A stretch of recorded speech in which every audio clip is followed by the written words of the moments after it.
Boom. What is going on, guys? Welcome back to another episode of Salt Fresh Fishing. If you're new to the channel, my name is J Rob, and today we're going to be going over my top 8 must-have mods that you need to make to your Bass Raider 10E immediately. Let's get to it.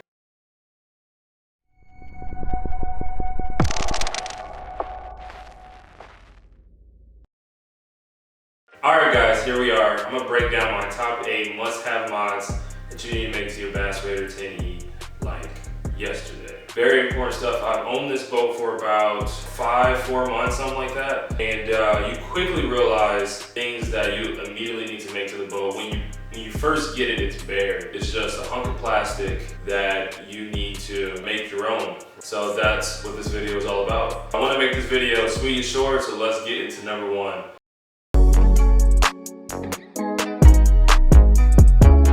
Mod number 1 that I highly recommend you guys do, front mount you guys' trolling motor. The reason why you guys should front mount your trolling motor is because it makes maneuverability a whole lot easier when you're out there in the water fishing. Having the trolling motor in the front of the boat really makes it easy to steer and see where you're going. And then also when you're standing and fishing, it makes it a whole lot easier. You're able to turn that trolling motor a lot easier than if it was bouncing on the back. You're going to have a battery for that.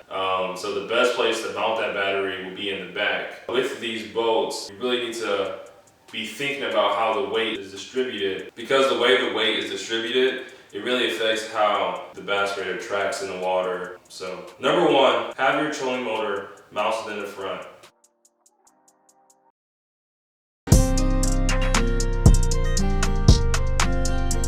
Okay guys, so mod number 2 is going to be a back mounted battery box. If you're going to have that battery in the back, it's very important that you guys have it secure. What I ended up doing actually was I actually screwed the bottom of the battery box to the boat. So that way, when I'm just maneuvering through the water, my battery isn't shifting around and moving the box. Because one thing you'll notice is that if you have a battery box and it's not attached to the boat, when you go to load and unload it, the battery box is going to literally just fly from one end of the boat to the other. Make sure you guys have a battery box to keep that battery stable and keep it in place. And 2, it's really important to have a battery box just to keep it dry. Especially if you guys are like me, you go out in salt and fresh water, salt fresh. You want to make sure that none of that salt water from getting anywhere close to your battery terminals. Make sure you guys have a battery box and make sure it's mounted to the boat one way or another. Alright guys, so mod number 3 is going to be the pedestal for your chair. The stock chair, this is extremely important. If you got a new chair, this is still extremely important. The reason why I really recommend you guys modding out your Bass Raider with a chair pedestal is because it sits you up a little bit higher so that you're in a more like ergonomical, geometrical, I don't know, whatever word means, you're in a more comfortable, natural body position when you're sitting and when you're handling the boat.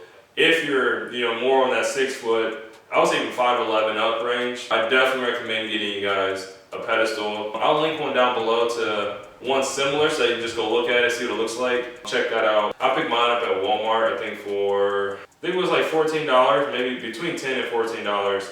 The difference is noticeable. It just really helps with just like the ease of access to stuff.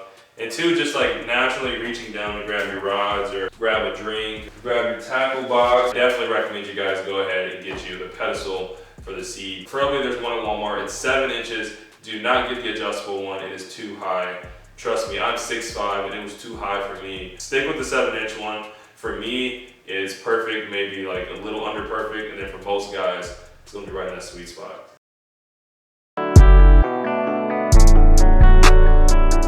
Alright guys, so mod number 4. This one, man, like if you fish anywhere where there's current, especially if you fish in places mostly where it's shallow, well even deep water too, to be honest with you, I highly recommend you guys get this 4th modification, and that is the anchor trolley.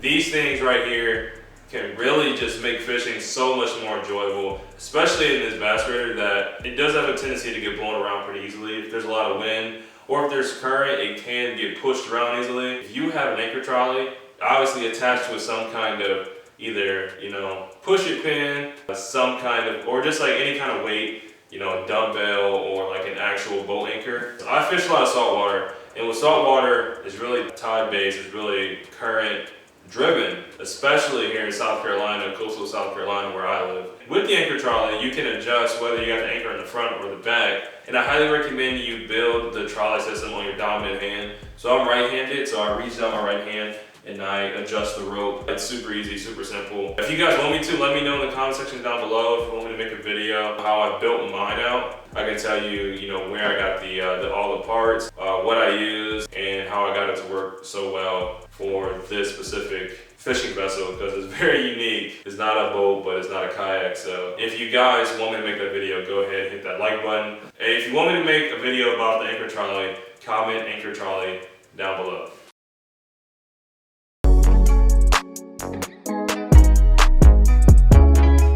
Alright guys, so mod number 5 is going to have to be rod holders. More rod holders. So yeah, they are like the most uncreative rod holders ever, right? So what I ended up doing was I installed rod holders. I got one in the front right of the boat, 2 in the rear of the boat. Then I even have one here on the side of the boat that's adjustable. Especially if you're a big cat fisherman, you really want to add more rod holders to this thing.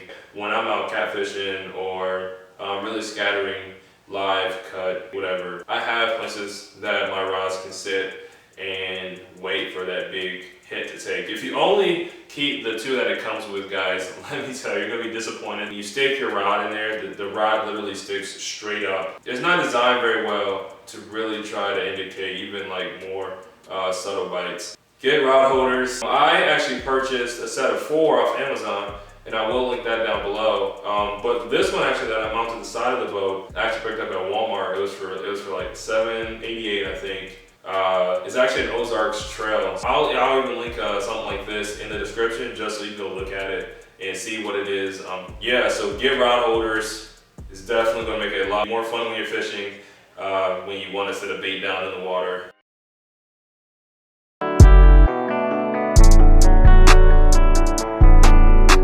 Alright guys, so mod number 6 for the Bass Raider 10E is going to have to be the homemade push-it pin or ghetto do-it-yourself anchor. I'm going to show you guys my anchor pin. If you guys want to make another video on how I went about making it, you know, the process I went through, picking one out, and you know, just everything about putting together a solid homemade anchor pin, go ahead and comment anchor pin down below and hit the like button, guys, so I know that you guys really want to see that video in the future. But the homemade anchor pin, man, it has been a freaking blessing, guys. So if you fish anywhere where there's a muddy bottom, you know, it's either mud or sand, you need an anchor pin. When we're out fishing, we're usually fishing in water that's no more than 10 feet, right? If you're fishing deeper, then that's where I'm gonna go on and talk about getting yourself an actual, you know, heavy anchor. But in most fishing cases, we're not gonna be fishing in areas that are more than about, I don't know, 6 to 10 feet deep, right? So the anchor pin, you can have it here sitting on the side of your boat, and when you're ready to just stop, anchor down, even in current even, and secure your position. But it's like 10 feet is probably the deepest you can probably work an anchor pin and get it cemented into the ground, whether it's sand or mud. The push-it pin is really nice because you can really just stick it in the water, stick it to the bottom really quickly, very minimal sound too, dropping it into the water, and then you can release it, pull it out really easily, drop it here on the side of your boat, just keep moving.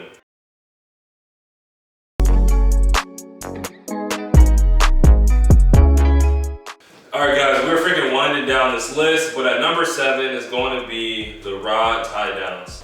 Now, if you already own this boat and you've had it for a while, you know what I mean when I say these mugs are important. With just the way you move around in the boat, you really are going to want to get rod Tiedowns. Okay, so I've only ruined one reel so far, but what it is pretty much is it's a catch at one end that catches the screw. You pretty much just screw it into the boat, and then the other end is just a hook, and it catches a little guy that you hook the hook into.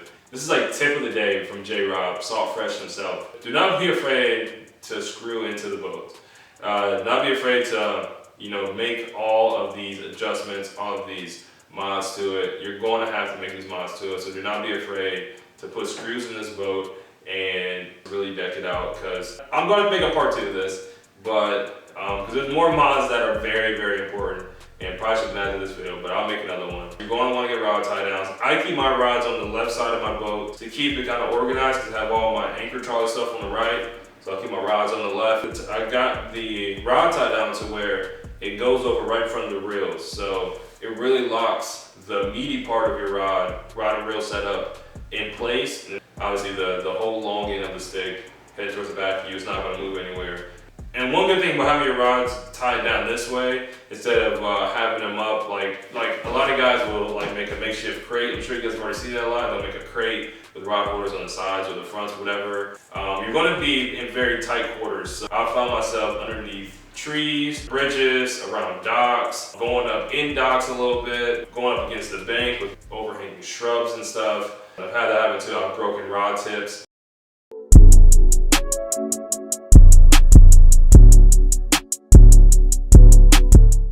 Alright guys, and mod number 8 is going to be the boat trolley cart. Now, there isn't anything currently out there in the market that is built specifically for a bass raider. In most cases, you're going to have to build your own. I went out, bought some 2x4s, some screws, got some thick old tires, and freaking went to town here in this garage. I came up with a little thing that makes it so much easier to load and unload your boat, made of like a Ram X plastic, right, which is like a super durable, hard plastic. But over time and over dragging it on concrete, pushing it over shrubs, roots and all types of stuff. I mean, these boats, we like abuse them. You can launch them anywhere, and with that, you launch them on anything. The trolley cart just really helps transport it from the launch to your truck and really makes maneuvering this boat a lot easier. So yeah guys, those are my 8 must-do mods for your Bass Raider 10E. If you guys enjoyed the video, please make sure you go out there and hit that like button. And yeah guys, that's all I got. Thanks for tuning in to an episode of Soft Fresh Fishing. Hope you learned something. Let me know what you guys learned down below, some helpful things that I actually pointed out on, some things that you guys may want to see me go into a little bit more in my future Bass Raider mod videos. But that's all I got guys. Until next time y'all, peace.